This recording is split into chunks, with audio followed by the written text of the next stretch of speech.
no interior de um estado esquecido, existe uma faixa de mata densa que os moradores chamam apenas de Mata Muda. Dizem que ganhou esse nome porque quem entra lá, volta mudo, se voltar. A estrada que beira a floresta é estreita, ladeada por placas velhas avisando propriedade particular, mas não há cerca, não há casebre, não há ninguém que assuma posse. É como se a própria floresta fosse dona de si. Em 1994, um grupo de amigos, 3 rapazes e 2 garotas, decidiu acampar ali. Não acreditavam em lendas. Queriam registrar sons noturnos para um trabalho de faculdade sobre ecossistemas. Levaram gravadores, lanternas, tendas. Montaram acampamento perto de uma clareira, logo ao anoitecer. As primeiras horas foram normais. Risadas, fogueira, o canto distante de corujas. Mas por volta das 2 da manhã, um dos gravadores começou a captar ruídos estranhos, sussurros que não vinham de ninguém ali. Quando deram play, ouviram claramente: "Venham". Assustados, tentaram ignorar, mas um a um foram silenciando. Quando falavam, as palavras saíam roucas, presas na garganta. Era como se a floresta absorvesse cada som. Um deles, Eduardo, ficou apavorado, acendeu uma lanterna e saiu correndo na direção da estrada. Mas cada árvore parecia a mesma, cada curva o trazia de volta para a clareira. Enquanto isso, Ana, a mais quieta do grupo, sentou-se na beirada da fogueira e começou a escutar. Fechou os olhos, como se ouvisse uma melodia. Murmurava palavras que ninguém entendia, uma língua que não era dela. Seus amigos tentaram puxá-la, mas Ana não reagia, só repetia as vozes da mata. Quando a luz da manhã chegou, só Eduardo foi encontrado, ajoelhado na estrada de terra, olhos arregalados, boca aberta, sem emitir som algum. A língua dele estava intacta, mas nunca mais disse uma única palavra. Ana e os outros sumiram entre as árvores. Equipes de busca varreram a floresta por semanas. Nada, nem barraca, nem mochila, nem pegadas. À noite, moradores contam que, se você entrar 100 metros na mata e ficar em silêncio absoluto, pode ouvir uma menina sussurrando: "Venha também". E se alguém responde, mesmo que num sopro, a voz volta para dentro da árvore mais próxima, e a pessoa nunca mais encontra a estrada. Dizem que é assim que a mata muda cresce, alimenta-se de vozes. Raízes retorcidas enterram suspiros, troncos ocos escondem risadas, arbustos abafam gritos. Cada árvore é um arquivo de palavras que jamais foram ditas em voz alta de novo. Hoje, quem se atreve a chegar perto, jura ouvir o próprio nome repetido pelas copas, como se a floresta quisesse colecionar mais um som, mais um eco para a escuridão verde. E você está ouvindo? Então não responda, ou suas palavras também vão criar raiz.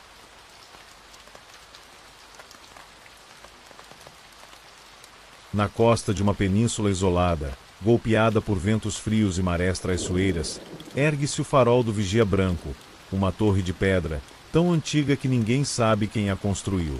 Registros datam de 1890, mas pescadores dizem que ele já estava lá muito antes, iluminando rochedos que mudam de forma a cada tempestade. O farol deveria ter um guardião, mas não tem, e nunca teve. Na década de 50, uma empresa de navegação tentou restaurar a torre, instalar um novo sistema elétrico, contratar faroleiros. Mandaram engenheiros para fazer medições. Nenhum ficou mais de uma noite. Um deles, Rubens, escreveu em seu diário que, assim que escurecia, a escada em espiral da torre parecia mais longa do que de dia. Contou que ouviu passos subindo logo atrás dele, mas ao olhar para trás, não havia ninguém, apenas a luz do farol, girando, embora o gerador estivesse desligado. Numa noite de tempestade, Rubens subiu até o topo para verificar a lâmpada. Encontrou a sala de vigia trancada por dentro. Bateu. Quando a porta abriu, estava vazia, só a lâmpada acesa, rodando lentamente, iluminando ondas que batiam nas pedras. Em 1972, 2 pescadores naufragaram perto da costa. Disseram ter visto a luz do farol acesa, guiando-os até um banco de areia. Quando chegaram à praia, olharam para trás. O farol estava apagado, completamente às escuras. Não havia pegadas na areia, além das deles. Décadas depois, em 2008, uma equipe de documentaristas resolveu filmar o lugar. Subiram a torre à noite, armados com câmeras de visão noturna. Nas filmagens, gravaram sussurros em idiomas que ninguém conseguiu identificar. As fitas captaram uma figura humana, de costas, parada na beirada da lanterna, como se vigiasse o mar. Mas quando acenderam as lanternas, não havia ninguém lá, só marcas úmidas de passos circulando o farol. Dizem que o farol acende sozinho quando o mar quer avisar que algo vai acontecer. Um navio que vai afundar, um pescador que não volta, uma tempestade que engole o cais. E dizem também que, se alguém dormir lá dentro, acorda ouvindo uma batida de portas, correntes arrastando pelo chão e uma respiração que preenche cada degrau da escada, mais forte a cada volta. Alguns acreditam que o guardião nunca abandonou seu posto, que foi engolido pelo farol, misturado à pedra úmida, à brisa salgada, à lâmpada que jamais queima. E que toda noite de neblina ele ronda o topo, girando a luz para aqueles que ousam olhar de volta. Quem vê, vê o clarão se aproximar devagar pela costa. E, por um segundo, antes de se ofuscar, jura ver o vulto de um homem acenando, convidando você para subir, subir, subir, até não poder mais descer.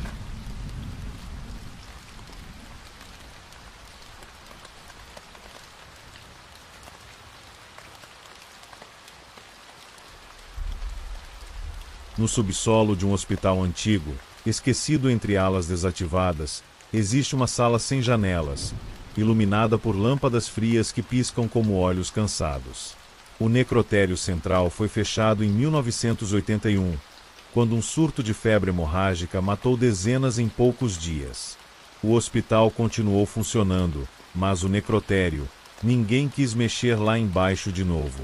A única entrada é uma porta de ferro, com tranca dupla e aviso amarelado, restrito a pessoal autorizado. Mas ninguém autoriza ninguém, não mais. Só o zelador tinha a chave. E o zelador morreu, dizem, trancado lá dentro, enquanto fazia uma última inspeção. Décadas depois, um estudante de medicina chamado Felipe, curioso por natureza, resolveu explorar. Desceu pelas escadas de incêndio, lanterna fraca, celular gravando. Passou por corredores mofados, respirando poeira misturada a cheiro de formol. Chegou à porta de ferro. Para sua surpresa, não estava trancada. Empurrou devagar. As dobradiças gemeram como se fosse um aviso. Lá dentro, uma fileira de gavetas de metal, alinhadas na parede, cada uma com uma plaquinha enferrujada. Algumas tinham nomes apagados, outras só números. Felipe acendeu a luz. O neon zumbiu, projetando sombras retorcidas nas paredes. Ele abriu a primeira gaveta, vazia. A segunda, vazia. Na terceira, encontrou uma etiqueta amarelada com o nome do zelador morto. Joaquim S. de Almeida, 1981. Mas o compartimento também estava vazio. De repente, ouviu algo bater. Uma das gavetas se moveu sozinha. Primeiro um rangido suave, depois um toque seco, como se alguém lá dentro empurrasse a porta de metal. Felipe congelou. Outro toque. E mais um. Então, várias gavetas começaram a bater em sequência, como se algo saltasse de uma para outra. Ele tentou correr, mas quando girou a maçaneta para sair, a porta de ferro não cedia. O som dentro da sala mudou. Não eram mais batidas, mas vozes abafadas, como suspiros presos em caixas de aço. Uma das gavetas se abriu sozinha. De lá, caiu um saco preto de cadáver, mas vazio por dentro. Ainda assim, respirava. O saco inflava e murchava, como se contivesse um pulmão invisível. Filipe recuou, tropeçou em um ralo no chão. Sentiu algo gelado segurar seu tornozelo. Olhou para baixo e viu uma mão pálida, saindo por uma grade de drenagem, os dedos enfiados na sua perna. Tentou se soltar, chutou, mas o aperto era firme. As luzes piscaram. Todas as gavetas começaram a abrir e fechar, uma sinfonia de metal rangendo e batendo. Dentro de cada uma, vultos pareciam se contorcer, tentando sair, tentando falar. O necrotério respirava junto com eles. Filipe gritou, mas a porta não abriu. Do outro lado, diz ele, antes de desmaiar, que viu a silhueta de um homem velho, parado no corredor, o zelador. O rosto era uma mancha escura, mas Filipe jura que os olhos brilhavam no escuro, como lâmpadas queimadas prestes a estourar. Na manhã seguinte, enfermeiros encontraram a porta destrancada, entreaberta. Filipe estava lá dentro, deitado no chão gelado, vivo, mas catatônico. Nunca mais disse uma palavra. E, quando alguém tenta perguntar o que viu, ele só abre e fecha a boca, como uma gaveta, como se tentasse contar. Mas a voz tivesse ficado lá dentro, trancada, esperando outra visita. Hoje, quem passa no corredor de madrugada jura ouvir o som metálico ecoando pelo piso. Toque, toque, toque. Um aviso de que as gavetas ainda não estão vazias. E talvez nunca estejam.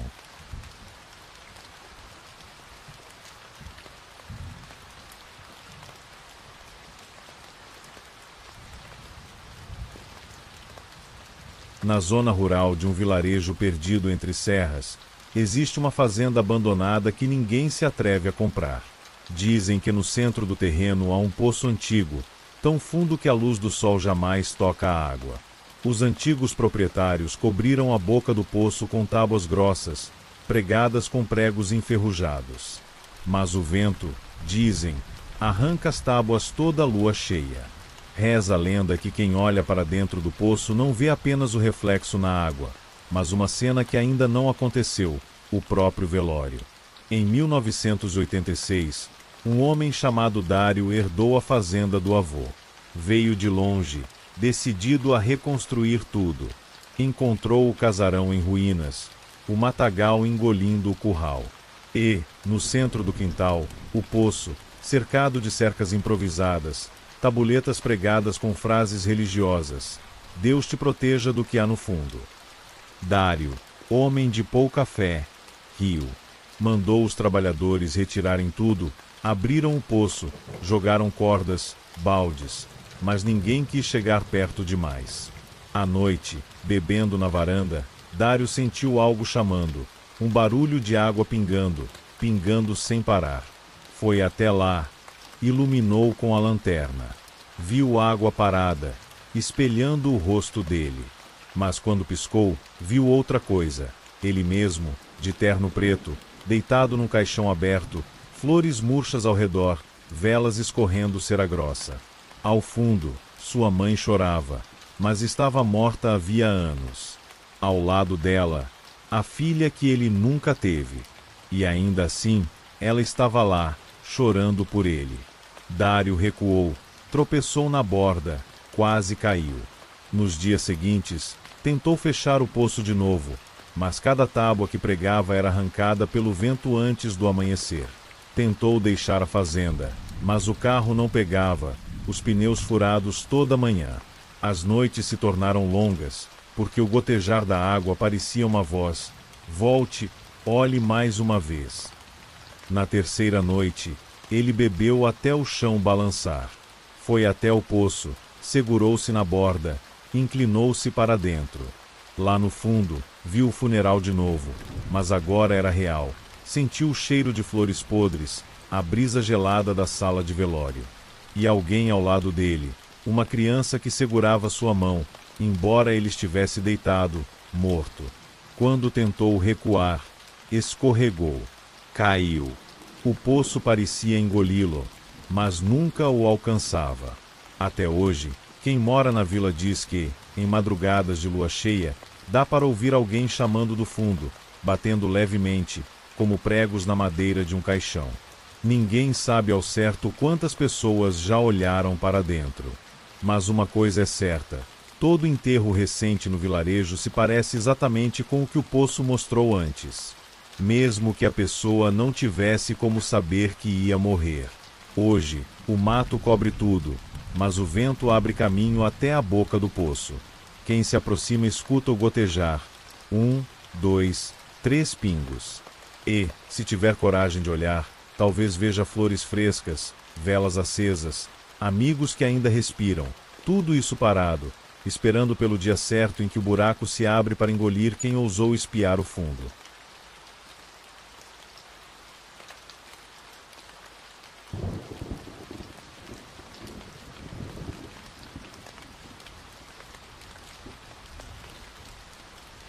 Na periferia de uma cidade do sul do Brasil, havia um velho hotel decadente chamado San Rafael. Por fora, parecia um edifício qualquer, concreto descascado, neon quebrado, e uma fachada que misturava décadas diferentes como um corpo costurado errado. O hotel funcionava precariamente, com poucos hóspedes e menos ainda funcionários. Era mantido em pé por um senhor idoso chamado Seu Almir, que dizia que não tinha filhos, mas às vezes conversava sozinho pelos corredores, murmurando coisas como: "Não olhe pela fechadura", ou "Se alguém bater, não abra". Os hóspedes sabiam de um detalhe curioso: os quartos iam do número 201 até o 216, pulando estranhamente o 212.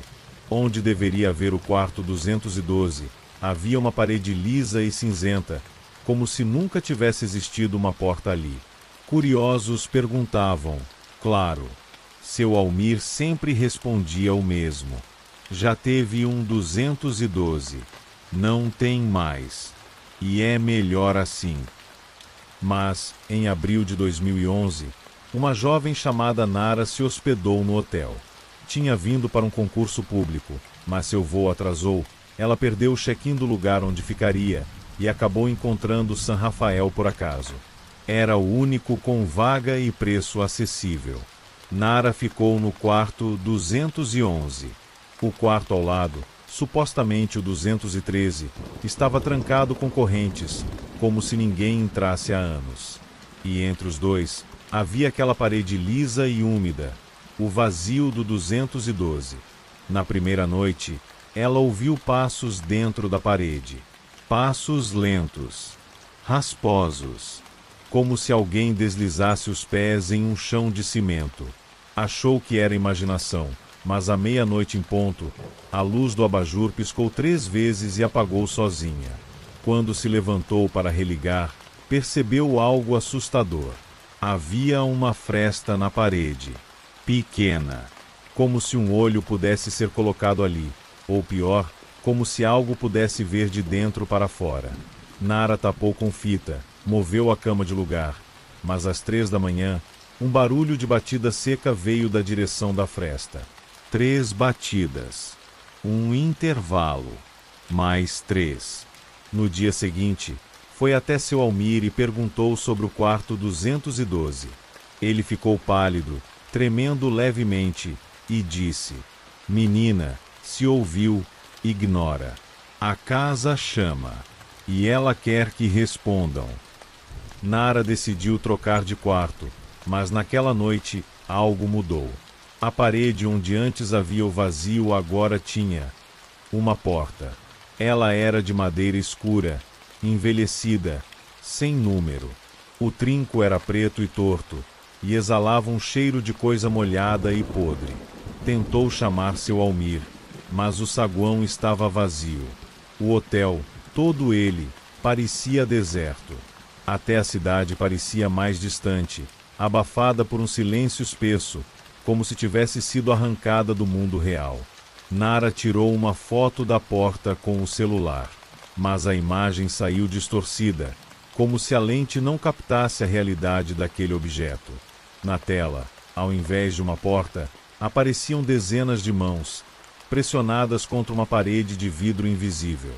Ela tentou fugir. Desceu correndo as escadas, mas o térreo parecia repetir os corredores do segundo andar. Voltava sempre ao mesmo ponto. O hotel estava dobrado sobre si mesmo. Desesperada, entrou em seu quarto. A porta sem número ainda estava lá, ao lado. E dessa vez, aberta. Dentro havia um corredor, escuro, muito estreito, e uma voz chamou. Era sua, a própria voz dela, gritando: Nara, me ajuda, eu tô aqui, por favor. Mas a Nara que escutava não estava falando nada. A última coisa que a câmera de segurança do hotel registrou foi a jovem saindo do quarto 211, andando até a porta sem número e entrando. O corredor apagou. A porta desapareceu. Dias depois, seu Almir foi encontrado morto, sentado no saguão, com os olhos abertos. A câmera da recepção gravou ele murmurando por horas. Ela entrou. Agora tem um novo 212. Vai ter outro amanhã. E depois. O hotel foi interditado em 2012. Mas dizem que, se você andar pelas redondezas em certas noites, pode ver uma jovem pela janela do segundo andar. Ela olha para fora, com olhos desesperados, e bate 3 vezes no vidro. Sempre 3. Algumas pessoas já bateram de volta. Nenhuma delas foi vista de novo.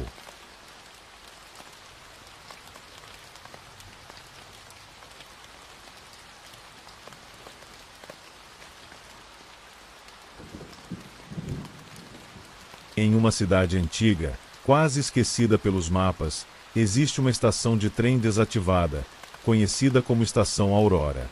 Foi construída em 1910, auge do transporte ferroviário, mas fechou nos anos 60, depois de uma série de acidentes misteriosos.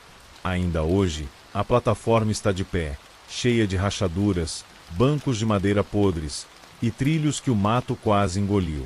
Ninguém opera trens por lá. Não há horários, não há bilhetes. Mas moradores juram que, em certas madrugadas frias, um apito ecoa na neblina, longo, triste, e luzes surgem ao longe, balançando na escuridão como olhos curiosos. Dizem que quem estiver na plataforma, mesmo sem querer, vê o trem chegar. É um modelo antigo, vagões de madeira, janelas embaçadas, lamparinas presas nas laterais. Não há maquinista visível, mas o farol na frente corta o nevoeiro como uma faca. Em 1982, um homem chamado Arthur, vigilante noturno, decidiu investigar os boatos. Chegou à estação perto das 3 da manhã, munido de uma lanterna fraca e uma garrafa de café. Quando o apito soou, Arthur pensou ser uma brincadeira, até sentir o chão tremer sob seus pés. O trem surgiu devagar, rodando sem som de motor, sem fumaça, sem maquinista. Uma porta se abriu sozinha. Lá dentro, penumbra e assentos de veludo desgastado. Curioso, Arthur subiu um degrau, só para espiar, dizia ele. Mas assim que colocou o pé dentro, a porta se fechou atrás. O trem começou a se mover sem aviso, levando Arthur para dentro do nevoeiro. Nunca mais o viram na cidade.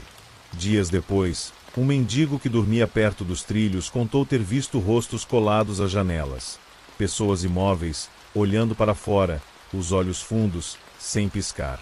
Entre eles, um homem de uniforme azul de vigilante, batendo lentamente na vidraça, como se pedisse ajuda ou passagem de volta. Anos se passaram. Toda vez que alguém desaparece sem deixar rastro na região, moradores comentam: pegou o trem. Alguns afirmam que, se você ficar na plataforma com saudade de alguém, o trem aparece, convidando. E quem sobe, nunca mais encontra o último vagão, porque não existe. Dentro dele, corredores se estendem por quilômetros impossíveis. Cada porta leva um compartimento onde passageiros cochicham segredos que não podem sair de lá. Reza a lenda que, se você tentar saltar em movimento, volta para a estação, mas não do jeito que entrou. Volta calado, gelado, sem memória, como se um pedaço da alma tivesse descido na estação errada. Hoje, os trilhos continuam abandonados, cobertos por neblina. Se, numa noite úmida, você ouvir o apito distante, não corra para ver, porque o trem para quem precisa de viagem. E uma vez dentro, cada banco vago é mais uma história sem final.